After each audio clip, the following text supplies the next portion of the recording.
estamos en el tema fuerte, como cada miércoles, el doctor Ángel González Medina, hablando del corazón y con el corazón, doctor. Muy buenos días de nuevo. Sea usted bienvenido a su espacio Cátedra Médica.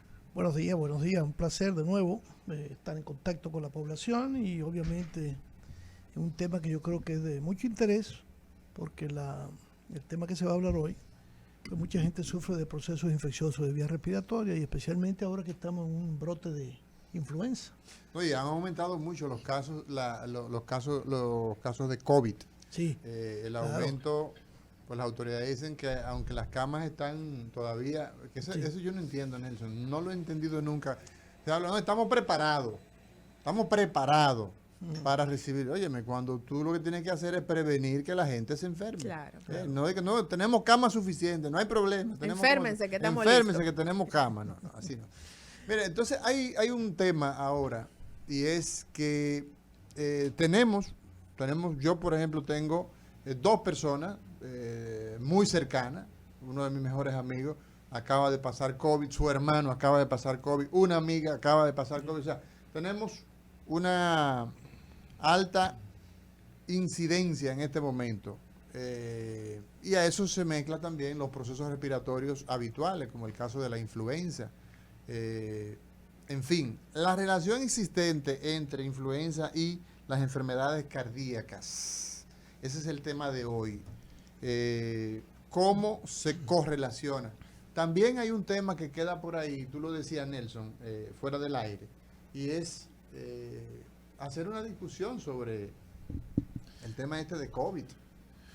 Bueno, lo que pasa, fíjate que nosotros que como pediatra hemos estado permanentemente bregando con vacunas, sí, y conocemos la efectividad de las vacunas. Evidentemente que no hay ningún medicamento que no tenga efectos secundarios. Y siempre lo que se hace es que se sopesa beneficio versus los efectos colaterales indeseables. Entonces, por ejemplo, la vacuna de poliomielitis es capaz de producir un caso de polio paralítico en 1 millón. Entonces tú dices, bueno, yo voy a dejar vale la pena el negocio, ¿no? de salvar 999 porque las probabilidades, lo que sí sabemos que a quien le dé polio, pues la posibilidad de quedar con una discapacidad o de fallecer es sumamente alta. Entonces vale la pena vacunar a todo el mundo. Y así ocurre también con el COVID. Nosotros, bueno, pues ya la poca experiencia que tenemos, sí se ha podido documentar que el paciente que se vacuna, aunque no evita el contagio, pero sí disminuye sustancialmente las posibilidades de desarrollar un COVID grave y que muera. Sí. Entonces, han surgido algunas voces relacionando a la vacuna con efectos secundarios muy, muy frecuentes, porque es el tema, y infartos. Entonces, yo creo que es y eso no está basado en ninguna evidencia científica, sino... Ese es el punto, que no existe un estudio que soporte esto. Sin embargo, yo pienso que es interesante revisar qué está sucediendo en el mundo, qué ha acontecido. Tenemos 2 años ya vacunando gente. Y sin ninguna evidencia, ahora mismo, por ejemplo, el ministro de Salud dice, bueno, hay que irse con la quinta dosis. Vamos a... Quinta dosis. O sea, hay que verificar qué es lo que ha estado sucediendo con el infarto agudo al miocardio, con las miocarditis, o sea, qué está pasando en el sistema nervioso. O sea, hay un montón de informaciones de efectos adversos, de situaciones que que han aumentado, ¿no? Entonces, eso es objeto de una revisión, de una discusión, doctor Ángel González. Sí, obviamente que sí. Fíjate, muchas veces hay que tener mucho cuidado cuando uno relaciona eventos con situaciones específicas. Sin evidencia no puedes tú soportar nada. Obviamente, tú sabes que a veces tú tienes la percepción de algo, pero hay pacientes que probablemente, quién sabe si alguno de esos pacientes antes de vacunarse tuvo un COVID que no tuvo manifestación y le dejó algo. O generalmente, que es lo que yo percibo y detecto, son pacientes que tienen ya de base enfermedad cardiovascular. Lo que pasa es que está asintomática. Entonces te pone la vacuna, te está exponiendo también porque la vacuna en esa condición pudiera precipitar que por la vulnerabilidad del paciente hay una respuesta exagerada a la vacuna y se comporte como si tuviera la enfermedad, porque tú estás poniendo el virus inactivado, obviamente, pero o partículas del virus, y eso ocurre, eso lo hemos visto, como decía Nelson, en la poliomielitis, lo mismo ocurrido con la influenza. Se han reportado casos de fulminantes de miocarditis, pero son excesivamente raros, y la gran ventaja de que si no todos, la gran mayoría de esos pacientes, sobre todo los miocarditis, se recuperan. Claro, desarrollan a veces una miocarditis muy severa, pero ya con los recursos que tenemos hoy día, muchos de los pacientes son intervenidos. Pero aquí ha estado ocurriendo, aquí en el país, muchas miocarditis fuera de la época de COVID. Incluso médicos. Conozco 2 médicos por lo menos fuera de la época de COVID que tuvieron miocarditis. Y otros pacientes también. Y inclusive algo que hablaba el día pasado en un foro de médicos ahí, que estábamos discutiendo un caso de una paciente con una pericarditis, que aunque teníamos más o menos claro de dónde venía la situación, me hicieron la pregunta sobre qué yo pensaba del manejo de las miocarditis agudas, y yo decía, mira, la experiencia que yo tengo es que incluso el paciente, aunque se cure, tú tienes que seguirlo y dejarlo en tratamiento, no con el tratamiento completo de inicio, pero lo que yo veo es que puede regresar la miocarditis, ya sea por quimioterapia, ya sea por procesos virales, ya sea por otras condiciones, en que tú ves que el paciente, si tú lo sueltas, lo dejas sin ese soporte, por lo menos a veces de un solo medicamento que le protege su estructura cardíaca, puede regresar, porque el daño estructural quedó de alguna manera. Es como la paciente eclántica o preeclántica. ¿Qué es la eclampsia? Es lo que la ¿Qué gente es la paciente eclántica? Lo que la gente le llama la toxemia del embarazo. El frenesí. El frenesí. El ataque de frenesí. El ataque de frenesí. Y entonces, que le sube la presión. y la convulsiones incluso. La gran mayoría de las pacientes, que es un problema también vascular, de liberación excesiva de sustancias vasoactivas que dañan la pared vascular y dejan secuelas. Entonces, ¿qué ocurre? Que esas pacientes tienen en el futuro mayor vulnerabilidad de tener enfermedad cardiovascular. Y bueno, eso se ha detectado ya en los recientes años. O antes no, se creía que ya la paciente se curó y se terminó. Y lo mismo pasa con otras situaciones, especialmente con el mismo coronavirus. O sea, el estudio no ha salido todavía, pero los franceses, y lo puedo decir porque estuve invitado para participar en ese estudio, pero ya cuando yo hice la solicitud para participar en el país, ya habían llenado la cuota de pacientes que tenían planeado de acuerdo a la muestra que se selecciona en el mundo, y estamos esperando los resultados, porque ellos lo que iban a evaluar a través del tiempo era el daño vascular, mediante estudios dinámicos de los vasos, demostrar que había disfunción de la capa interna de los vasos, que es el endotelio, y eso es lo que estamos viendo, pacientes que ahora, que tuvieron COVID, realmente, desarrollan procesos. Incluso hemos visto una serie de enfermedades asociadas, que en principio no estaban asociadas con el COVID, que ahora la vemos aparentemente asociadas. Ha habido más casos de mieloma múltiple, más casos de aplasia medular. O sea, de repente, que tú te pasabas un tiempo sin ver este tipo de problemas, resulta que ahora tú lo estás viendo más frecuente. Por ejemplo, en los últimos meses, 3 casos de mieloma múltiple, y eran pacientes que habían tenido COVID previamente. Entonces, hay una respuesta de tipo inmune del organismo, que es lo que uno piensa por el proceso inflamatorio que ocurre en estos casos. Pero hay un tema también desde el punto de vista estadístico. Son más las personas que están vacunadas que las que no están vacunadas. Correcto. De modo que... Tenemos más o menos un 50-55%, ¿no? Aquí en el país, Sí, claro. Bueno, existen 8.000 millones de personas aproximadamente en el mundo y se han puesto más de 10.000 millones de dosis de vacunas. Como consecuencia de eso, evidentemente que la protección de la vacuna para el COVID es para el COVID.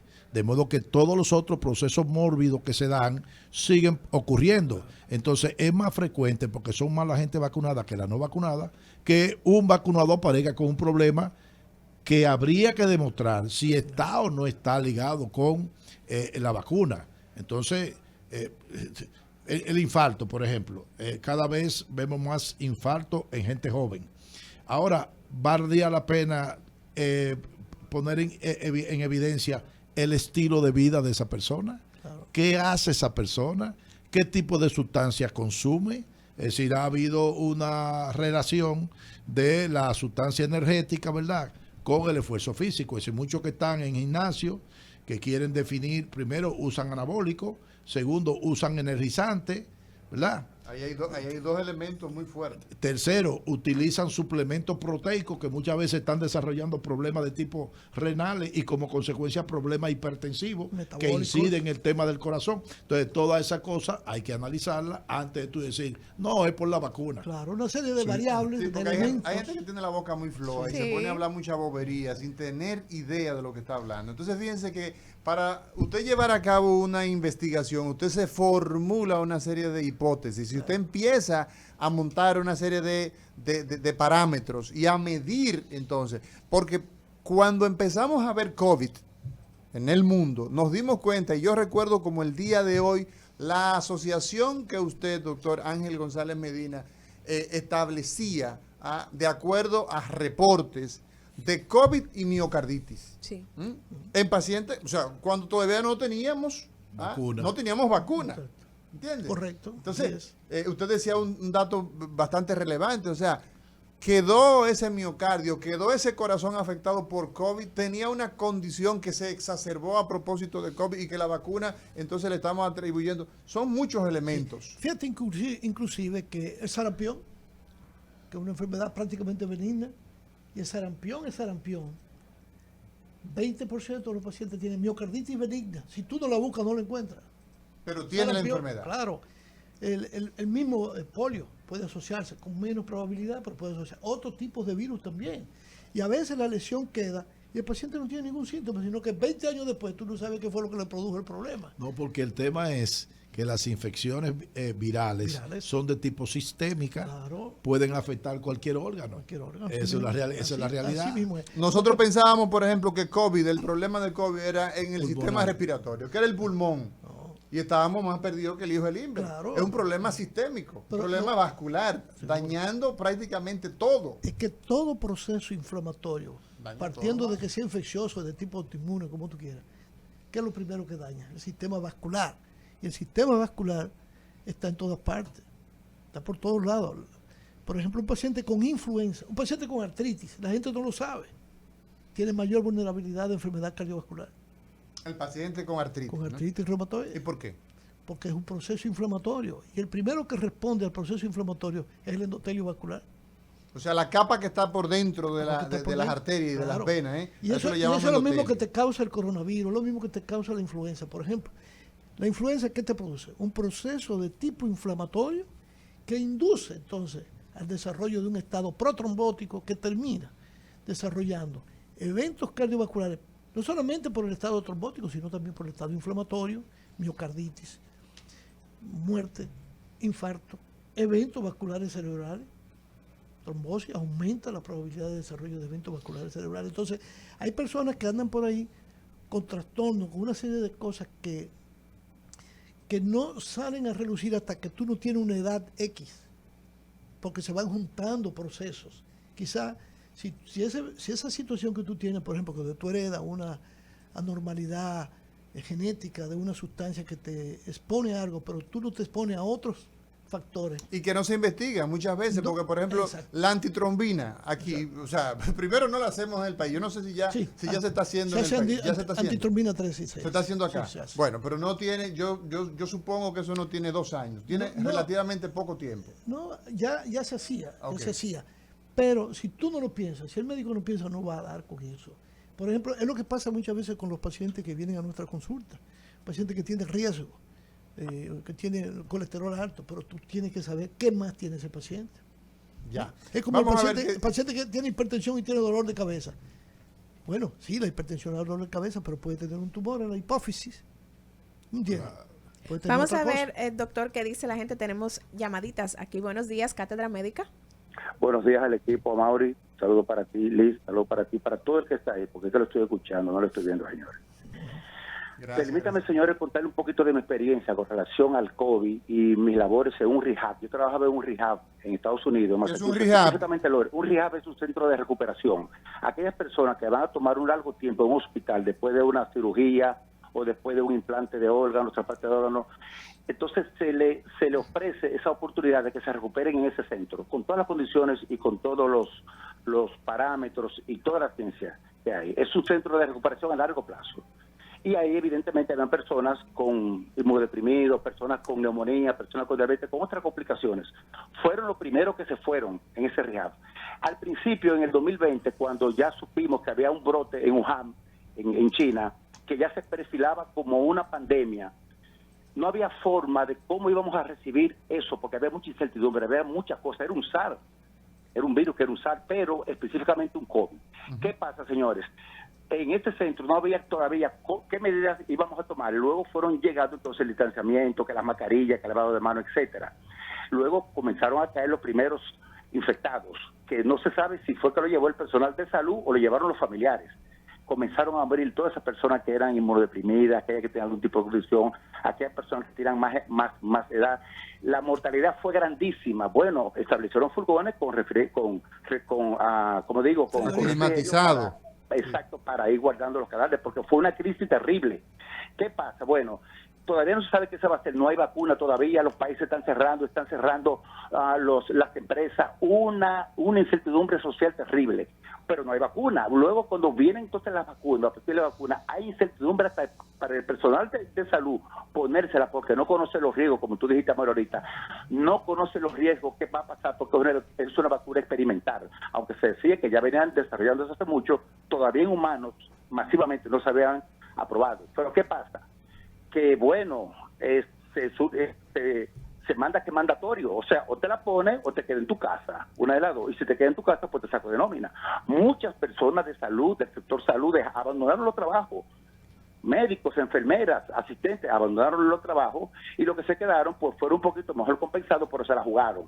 Luego viene la vacuna y te avisa que los efectos secundarios inmediatos son los que se conocen, dolor en el área, puede haber un poquito de fiebre, que náusea, todo aquello que produce una vacuna o un virus al principio, porque eso era lo que se anunciaba, pero no se conocía qué va a pasar a largo plazo a aquella persona que se ponga la vacuna. Entonces, todavía hay un observatorio, porque ya cada vez que un paciente va a un centro médico que da las informaciones, eso es ciencia. Esas informaciones se van a usar para hacer ciencia.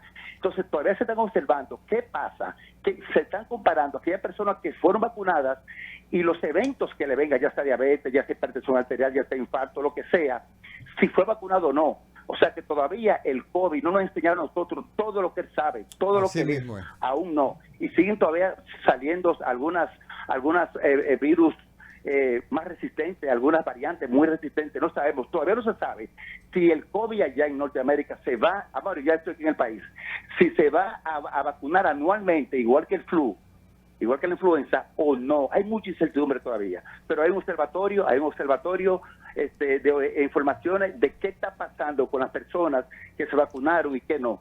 Dentro de unos años sabremos qué pasó con esto. Bueno, gracias Albert, qué bueno que estás en tu país, qué bueno que nos llamas y que compartes toda esa información que manejas desde ese centro de salud donde trabajas en Estados Unidos. Bien, a la gente que nos escucha, recordarles que hoy hablamos con el doctor Ángel González Medina sobre la relación entre influenza y riesgo de infarto miocárdico. Usted puede comunicarse con nosotros al 809-682-9850 o a través de la línea internacional 833-380-0062. Doctor, ¿existe alguna relación entre pulmón y corazón que hace que se establezca esta asociación entre afecciones respiratorias y el riesgo de infarto al miocardio? Bueno, en realidad hay una estrecha asociación entre la función del pulmón y corazón. Están íntimamente ligados. Incluso enfermedades cardíacas pueden repercutir sobre el pulmón y enfermedades pulmonares también van a repercutir sobre el corazón de manera directa o indirecta. Los procesos infecciosos, como ya habíamos hablado de las vías respiratorias, como bien apuntó Nelson en su momento, son procesos sistémicos. Lo que pasa es que la manifestación más importante es respiratoria, por eso que el COVID se pensó que era específicamente pulmón, pero después comenzamos a ver que hasta en la piel, problemas hematológicos, problemas hepáticos, claro, eran menos frecuentes, pero también ocurren. Entonces, lo que, como decía Albert, o sea, el tiempo que nos va diciendo nosotros realmente cómo va impactando el proceso de infección por este virus, en el caso del coronavirus, o de otros procesos virales. No nos vamos a acordar cuando vino aquella epidemia, aquel brote epidémico de Kosovo, que la gente bautizó como Kosovo. Sí. La cantidad de gente que se murió del corazón. Porque si eran más vulnerables, era un tipo de proceso infeccioso de vía respiratoria que producía ese efecto proinflamatorio que desencadena la ruptura de las placas ateroscleróticas, los eventos cardiovasculares, incluyendo el daño al miocardio. Entonces, eso es importantísimo que la gente lo sepa. Por eso, hoy día está bien establecido por los organismos internacionales como la Sociedad Europea de Cardiología, el Colegio Americano de Cardiología, la Asociación Americana del Corazón, la necesidad de vacunar contra la influenza a todo aquel paciente que tenga enfermedad cardiovascular. Vamos a ver qué dice Porque la gente. reduce de manera importante, Mauri, Sí. de manera importante no solamente la probabilidad de que se va a infectar, sino también de que si le da la influenza sea menos grave. Hay menos probabilidad de que vaya intensivo. Se reduce de manera importante la probabilidad de gravedad, pero además la posibilidad de que tenga un evento cardiovascular se reduce de manera drástica. Entonces, ya desde hace varios años, todo paciente de 60 años en adelante está obligado nosotros estamos obligados a recomendarle la vacuna de la influenza. Perfecto. Bueno, vamos a ver. Diga usted. Sí, buenos días, honorables. Miren, yo necesito ver si ustedes pueden ayudarme con algo y me disculpan porque voy a salir un poco del tema.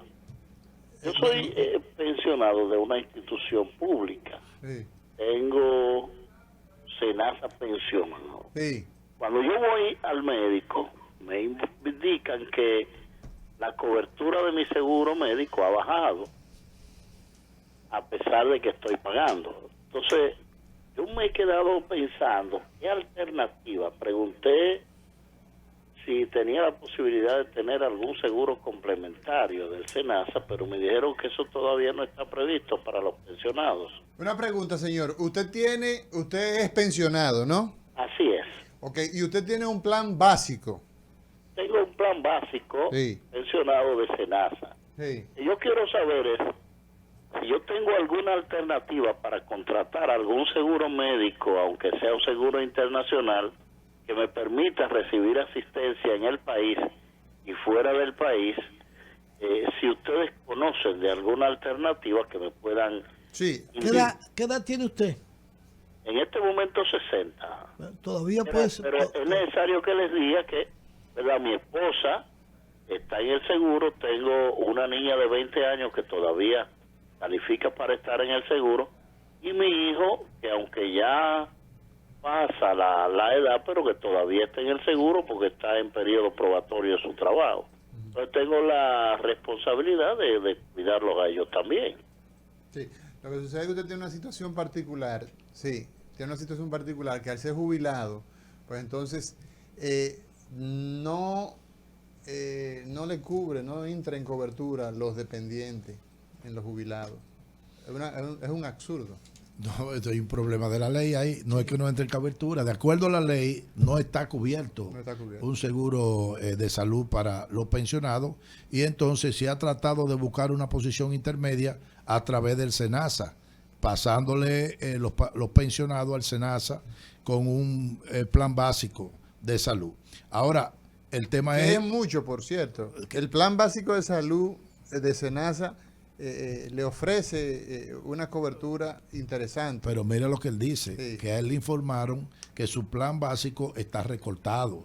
¿Ve? Sin embargo, el pago del pensionado, si mal no recuerdo, es alrededor de un 6% del salario que recibe por la pensión, O sea, que es mucho. que es mucho más de lo que una persona en condiciones normales que está asegurado. Y recibe menos. Y recibe menos. Entonces, ahí entra todo el tema del negocio, y esa es la cosa pecaminosa que existen. El tema de planes complementarios es un ardid de las ARS para buscar mayor cantidad de recursos. Se supone que tú debes tener un plan básico que cubra prácticamente todo, aunque tenga algunos casos excepcionales. Por eso se ha hablado mucho de que en vez de tener, digamos, un plan básico que diga qué cubre es que haya una lista negativa que diga que no cubre, y lo que no esté ahí todo lo cubre, pero son los teje-maneje que da el sistema. Negación de servicio aquí claro. equivale a ganancia. Un dato importante que él hablaba de, por eso yo le pregunté la edad, porque todavía él tiene oportunidad, claro, va a depender de los recursos que él percibe para hacerse un seguro internacional, porque ya eso, precisamente lo que decía Nelson, la importancia del negocio. Antes, a los 65 años ya tú no calificabas, ya estás calificando hasta los 74, porque vas a pagar más, obviamente. Y el gran problema de eso es que si usted tiene alguna patología que pueda repercutir en el futuro, probablemente esa parte no se la va a cubrir. Tú sabes que nosotros realmente lo que tenemos es un aseguramiento de sano. Claro. ¿Por qué? Porque primero, ¿cómo es posible que una persona que está pensionada queda fuera del seguro cuando más lo necesita? Pero ven acá. Y cuando menos puede producir. La solución de él, y te lo digo porque acabamos de pasar por ese proceso, está en pagar, en poder pagar él queda asegurado. Ahora bien, si él quiere incluir a su madre, a sus hijos, a su cosa, tiene que pagar lo adicional. Exacto. Y se le eleva mucho la tarifa. Así es. Pero con respecto a la pregunta que le hizo, escúchame, si él puede buscar un seguro adicional internacional, privado, sin ningún problema. hay mucho. Vamos a ver qué dice la gente. Buenas. Sí, buenos días, señores. Gracias por tan excelente programa. Quería saber, desde hace 2 o 3 meses para acá, a mí me está subiendo la presión de noche. Regularmente a las 4, a las 5 de la mañana. ¿A cuánto le está subiendo? 170, 180. Si tengo alguna pesadilla o un sueño feo, por igual también. ¿Qué estará pasando? Gracias. Vamos a ver. Vamos Seguimos a con el recibir, pueblo. sí, Diga buenos usted. días. Bien, adelante, ¿Qué doctor. está pasando con este señor, Bueno, doctor? fíjate, hay un aspecto importante. Esa manifestación que él dice de cefalea o dolor de cabeza en la madrugada es uno de los datos más llamativos de que la persona esté teniendo hipertensión o elevación de la presión. El dolor de cabeza. El dolor de cabeza. Dolor de cabeza, eso es fundamental. Exacto. Entonces, obviamente, tú sabes que muchas veces los medicamentos, los organismos no son todos iguales. Muchas veces los medicamentos no te duran las 24 horas, aunque farmacológicamente tengan esa propiedad. No siempre cumplen con las 24 horas. Entonces, él tiene que reevaluarse para que le hagan un reajuste en su tratamiento, entonces combinarle el tratamiento, potencializando el tratamiento en la noche. Pero él no dijo que era hipertenso. Sí. Él dijo que le sube la Que le sube la presión. Bueno, a esa hora. sí. Es un caso como pero raro. No. 4 a 5. Lo más probable es que él no se haya Lo que expresado. pasa es que en ese momento a lo mejor es que se toma la presión. Sí, se despierta seguro por que- el dolor de cabeza. Correcto. Vamos a ver qué dice la gente. Buenas. Aló, buena. Diga Sí, usted. adelante. Mire, bendiciones para todos. Gracias, Mire, güey. vamos en carretera y escuché algo que eso me dio mucha nostalgia, como muchas cosas así, porque quizá no tengamos tanta necesidad nosotros, pero conocemos el caso de un señor que lo pensionan, muchísimos años en el Estado, lo pensionan y le quitan el seguro. Para mí ese es un crimen de la humanidad. Así es. Sí, ese es un crimen. Yo creo que el gobierno debe de tener cuidado con eso, porque ese es un verdadero crimen. Así que muchas gracias y bendiciones. Gracias a usted por su llamada. 809-682-9850, 809-682-9850 y la línea internacional 833-380-0062. Señores, nos vamos a una pausa. En breve regresamos.